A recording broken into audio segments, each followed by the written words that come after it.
వేతనాలు పెంచేందుకు ఏపీ ప్రభుత్వం ససేమిరా అనడంతో అంగన్వాడీలతో ప్రభుత్వం ఆరోసారి జరిపిన చర్చలు కూడా విఫలమయ్యాయి. వేతనాలు ఎంతో కొంత పెంచాలని వేడుకున్న మంత్రుల కమిటీ మాత్రం పెంచేదే లేదని తేల్చి చెప్పింది. 5 ఏళ్లకొకసారి పెంచేదానికి తాము కట్టుబడి ఉన్నామని, జూలైలోనే పెంచుతామని కమిటీ స్పష్టం చేసింది.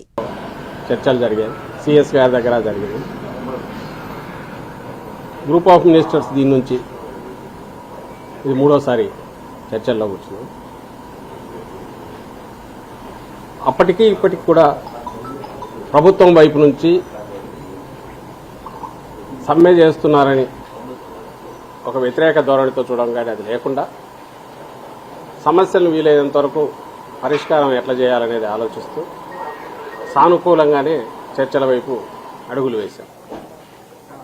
అందులో కొన్ని వాళ్ళు పెట్టిన ఐ థింక్ 11 డిమాండ్లు ఏమో ఉంటే 10 దాకా రిజాల్వ్ అప్పుడే అందులో కొంత చేంజెస్ ఈరోజు వచ్చింది.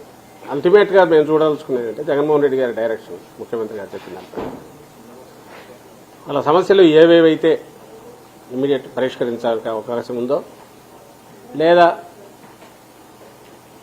అవి రీజనబుల్గా చేసినందువల్ల విధానపరంగా కానీ ఓ పాలసీ రిలేటెడ్ దీంట్లో కానీ ఇబ్బంది లేదు, సింపథెటిక్గానే చూడండి అన్నారు. అట్లే రిజాల్వ్ చేయాలని ప్రయత్నం చేశాం. అయితే ప్రధానంగా తొలి నుంచి కూడా ఆనరోరియం పారితోషికం సంబంధించి పెంపుదల మీదే పట్టుదలగా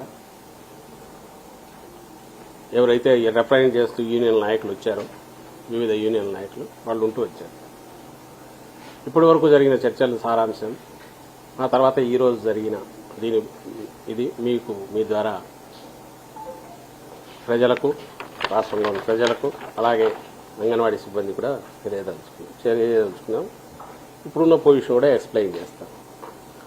మీరు గమనిస్తే గతంలో వాళ్ళ డిమాండ్స్లో మేజర్ అన్ని రిజాల్వ్ అయ్యాయి. అందులో కొన్ని సర్వీస్ రిలేటెడ్ టీఏడీలేవి కూడా ఉన్నాయి. ఇవి కాక కొంతవరకు ఈరోజు మళ్ళీ మార్పు చేసినవి. ఇంతకుముందు చర్చల్లో ఉన్నప్పుడు ఎండ్ ఆఫ్ సర్వీస్ బెనిఫిట్ అంటే రిటైర్మెంట్ టైంలో ఇచ్చే బెనిఫిట్కి సంబంధించి ముందు ఇంతవరకు 50,000 అంగన్వాడీ వర్కర్కు ఉండేది, హెల్పర్కు 20,000 ఉండేది. సుప్రీంకోర్టు దీని ప్రకారం గ్రాట్యుటీ ఇవ్వాలని వచ్చిందంటే దాని ప్రకారం సెంటర్కు లెటర్ రాసి గైడ్ లైన్స్ తెప్పించి అవి వచ్చిన తర్వాత యూనిఫామ్గా అక్కడ నుంచి ఎట్లా వస్తుంది దాని ప్రకారం అమలు చేద్దాం. ఈలోగా